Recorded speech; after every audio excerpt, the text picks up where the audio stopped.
welcome back to Spoonie Squared. I'm Dr. Becky Sage, and I'm going to talk about travel and work today and how to manage it when you are neurodivergent. And you may be able to hear in my voice that I have a cold. And the last time I made a video, I had a sore throat, which was a little while ago now because of a bunch of disruptions that have happened over the last few weeks. And this has been something that's been really prolonged. And I have been traveling for work and I've been traveling for fun too. And this is partly the impact. So I'm going to do a bit of a story time today of some of the challenges but also the opportunities of working abroad. So I'm really lucky that my work does allow me to travel to new places. Been to many places over the years through my work, from China. I wouldn't have visited there without my work. Malaysia, been to San Francisco a number of times through work. Helsinki, I'm sure there's more on the list. Poland, Spain, so many places, and I'm really happy about that. It's definitely an exciting thing to get to do, to get to go and work abroad, but of course there are challenges that come with that as well. And recently I was working in Italy for a few days in Turin, and it's again another really wonderful opportunity. I'm getting to work with lots of different founders. And so, like I said, big work opportunity. It was also an opportunity to visit new places and to see old friends that I know in Italy as well. So did a lot of traveling over a few days, but there were a few things that happened, and here's the story. So first of all, it's quite a quick turnaround. There wasn't much time to prep for this, which of course preparation is my number one key thing. And so being able to prep for the work itself was where I put my main focus, was making sure that I knew what it was I was going to deliver to the companies. And that was something that I was able to do relatively quickly because I have experience doing this kind of work. It was kind of just my normal product, so to speak, that I would be doing with lots of different founders. So I was able to do that fine. That ultimately was okay. Didn't have as much time as I wanted to do it, but I was able to be okay with that. And so then the other stuff was all to do with kind of travel arrangements, and this is where I made the mistake, although it was pretty unavoidable, of letting other people sort out my travel arrangements. I have now traveled over the course of 2 weeks. I went on 4 flights when somebody else had my boarding pass. Like, even that is like very out of control. Step 1, somebody else organized the travel. And how this materialized was, first of all, I didn't even know the day we were leaving, like the exact details of like what time are we leaving, how are we getting there, where are we putting the car, and of course like all of those things, especially if you're neurodivergent, really can disrupt you and can be very stressful. So for me, I really like to have in my head, like I know exactly what's likely to happen. Like, you know, things don't always go exactly to plan, but I like to know kind of how things are going to map out so that there is actually contingency if things don't go to plan. The first thing was, like, how are we getting to the airport? And it had been arranged that we were going to drive to a certain place, then we were going to get the airport bus, and because we could then get back on the night. Then that detail changed at the last minute, and I was like, so I don't know what's happening. Where are we going? Where are we parking?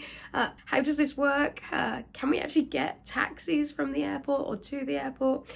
And so drove to this random car park, which was relatively near the airport. And then the goal was to book a taxi there. And I was convinced by the person who did this booking that they've done this before. They know what they're doing. It's going to be simple. We've got loads of time. It's straightforward.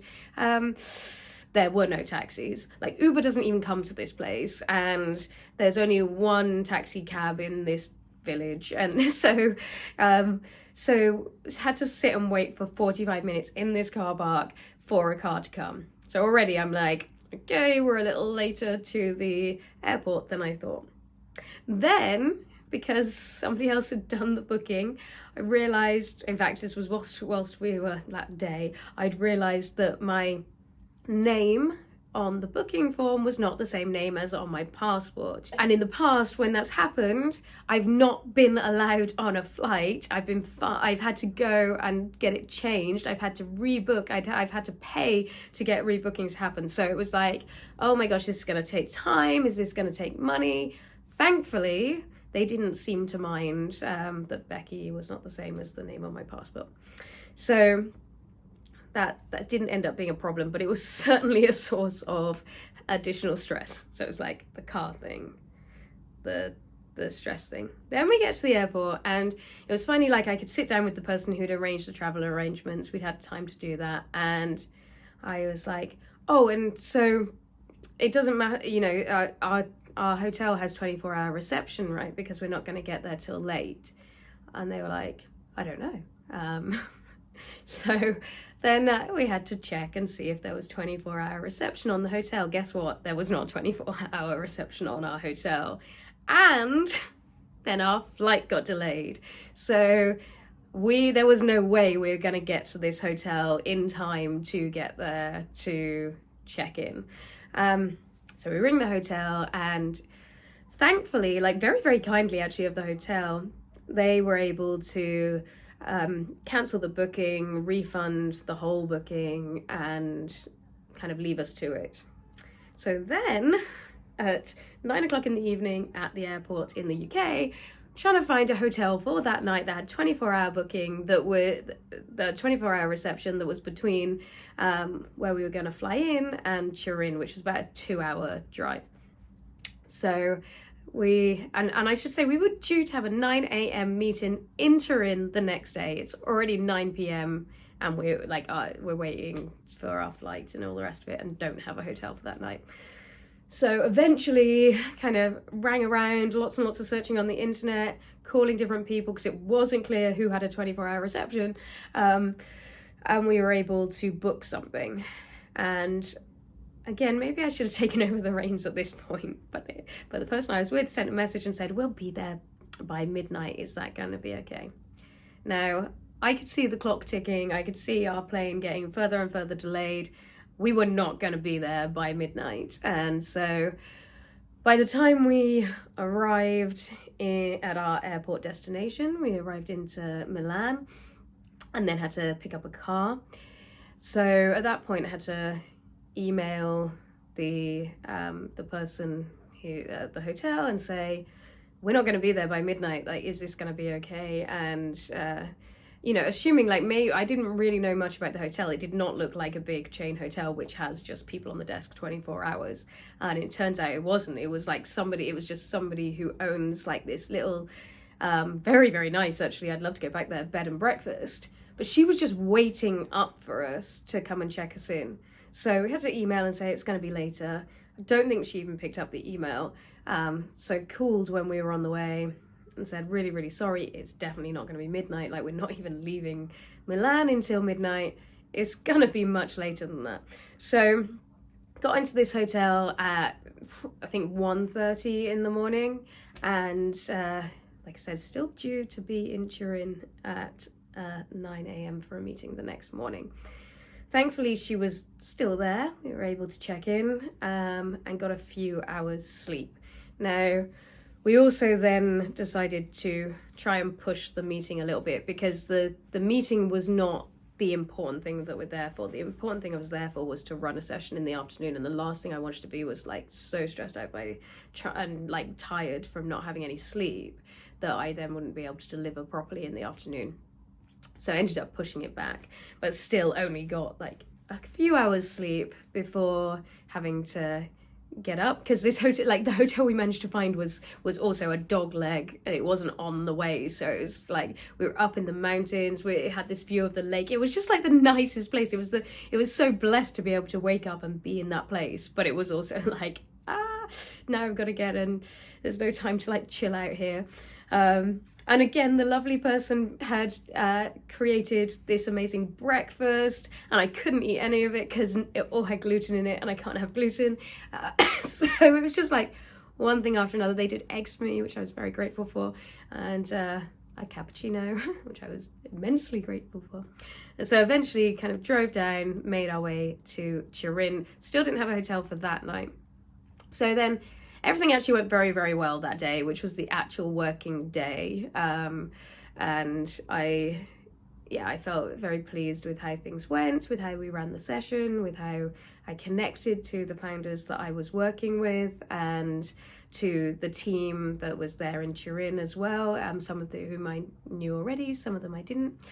And this amazing place where we were working in Turin, which is like this innovation ecosystem, really exciting place to be a part of in terms of a tech startup environment. And then, so then the next step was like, what's happening tonight? Where are we gonna sleep now? So I had to sort out hotel rooms for that night. Again, I was very lucky that somebody else did that for us. At the same time, I'm like, I obviously didn't have time to do it. I was running sessions, but it was a lot of unknowns again. So that night I kind of just went with the flow and managed to kind of continue to kind of keep being pretty chill actually through all of this stuff. But of course it's starting to pile up. Had dinner, it was like way later than I would normally eat, but again, it was really beautiful getting to have dinner in Italy, and then had another meeting 9 a.m. the next morning. So still didn't get like a proper full night's sleep to catch up, but at least had some sleep, so that was good. And kind of everything went a little bit more to plan the next day, because the next parts of the trip were things that I'd planned, but it did involve kind of 5-hour drive cross country. Again, super beautiful. I mean, who gets to drive across northern Italy as part of a work trip, and then hang out with one of your friends? Like, how cool is that? Yeah, I had a really lovely time in Bologna and a little pit stop in Verona as well, which was really nice because I got to finally, this was kind of 2 days in, I had like half an hour in Verona, had an hour's train trip to myself. And I guess that's one of the big things this whole trip. I had no time to myself whatsoever, which of course that recharging needed to take place at some point. I still managed to remain calm and spent some time in the morning with my friend, had some coffee and got dropped off at the train station to then go back, met up with my colleagues, and then we went to Garda for the day, to the lake, before getting on the flight, because the flight was not due to be until 10 p.m. that evening. So again, really lovely day. I swam in the lake, had some food, and so it wasn't work, all the work stuff was done by this point. And then everything sort of just began to, I think, get on top at this point. And it was a absolute nightmare that night in the airport. Our flight was delayed for an hour, then another hour, then another hour. Then at 2 o'clock in the morning, they finally started boarding it. And then about 20 minutes later, they told us that the flight was delayed until 8 a.m. in the morning. And there was no Ryanair reps around. And yes, in theory, we should have a hotel, but there's only 8 spaces on a bus to take people to a hotel. And so if we want to organize our own hotel and try to claim expenses back, we can. But at this point, like I said, it's like 2-3 o'clock in the morning, and we're attempting to, even trying to find a hotel, let alone get transport to it, and then get back to the airport by 6 a.m. for an 8 a.m. flight. It's like, it's like, it's not even going to happen. How are we going to sleep? We're not going to even, like, if we find something, not even going to be there till 4:30. And then we've got an hour and a half, and not even that, we probably have to leave at like 5:30. So, and who knows if we're actually going to claim back any expenses. So ended up just staying in the airport, stayed awake the entire night, got kicked out of the gates, so I had to move out of there and all sorts of things. And that night was the first time, I think, in my whole history, in my recollection, that I had a meltdown in the airport. And it was really, really tough because I was essentially there on my own.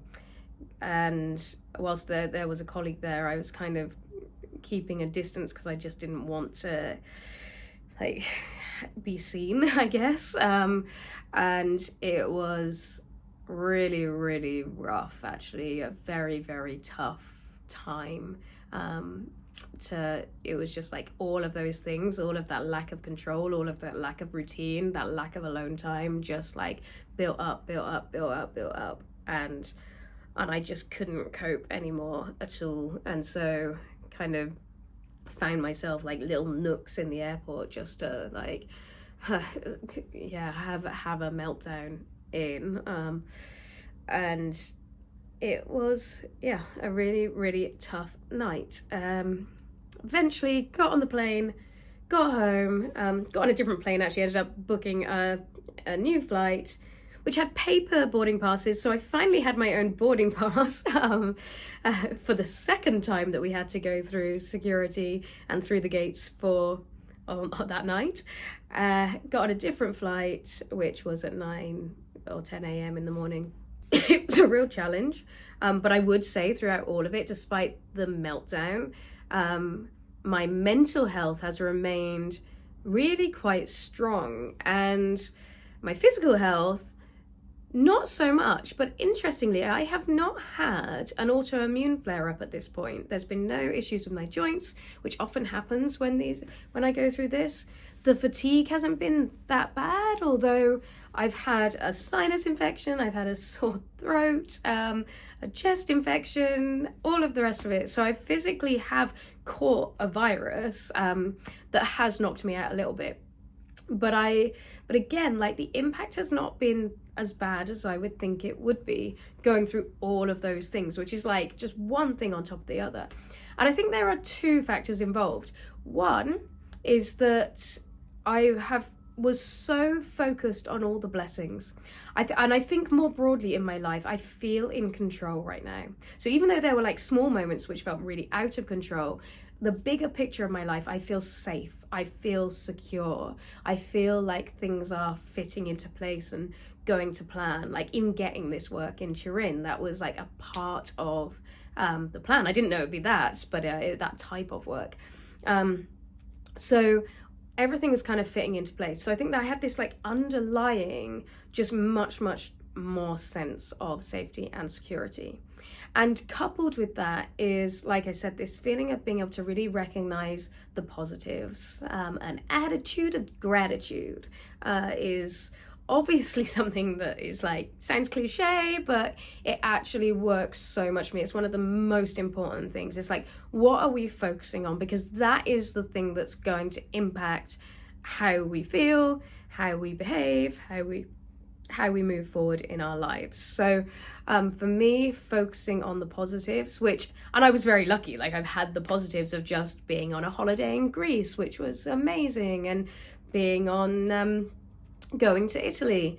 I mean, getting to see such beautiful, beautiful things, getting to be in like the warmer weather during September, and getting to see one of my closest friends and spend some time with her, and all of those things, getting to do work that was really meaningful for me and that felt very aligned to where I, to all my skills, my expertise, my passions, the value that I want to bring, so, and where I want to go next. So really focusing on all those positives kind of has helped me to stay steady.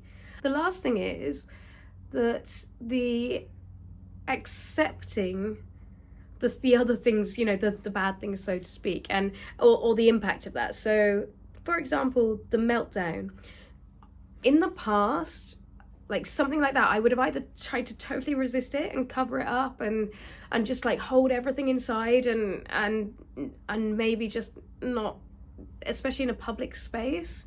And I kind of just went with it. And I don't know if it's just because we were so exhausted because it was like 4 o'clock in the morning or something. But like, I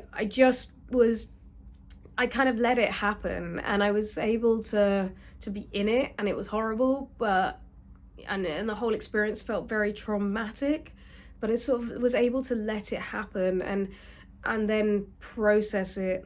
And by doing that and understanding where it was coming from, I think I was able to sort of move on from it almost straight away, like as soon as I got home and got more sleep. Now, of course, then everything manifested in this like physical illness as well, and I could beat myself up about that and could get really stressed about that, and all the time that I'm wasting because of it, and everything else, and the things I'm not getting to do, like training and things that really do help my mental health. But at the same time, I'm like really focusing on like the pieces of work I really want to get done. Again, new opportunities that I've got, working hard on those opportunities and with the energy that I have, and then really resting when I don't have any energy, and just not letting myself beat myself up about those things. And I think all of this has become so much easier since getting a diagnosis, because I just understand myself so much better, and I've sort of accepted myself in a way that I've never done before. And by doing that acceptance, it's really stopped my mind from kind of doing that extra layer of beating myself up, which makes things so much more manageable. So that's what's been going on for me. I'm sure you've all got some crazy holiday stories. Not necessarily working from abroad, and I do think that in order, especially if you're neurodivergent, like working abroad is amazing, but I think you have to be prepared for the challenges that it brings as well, because there are definitely going to be challenges. It's not the normal everyday, it's not your normal routine. You are going to have more opportunities for things to come up that feel like they're new things and things that you need to figure out how to cope with. So like I said, going into that feeling very safe and secure and in good mental health was important for me.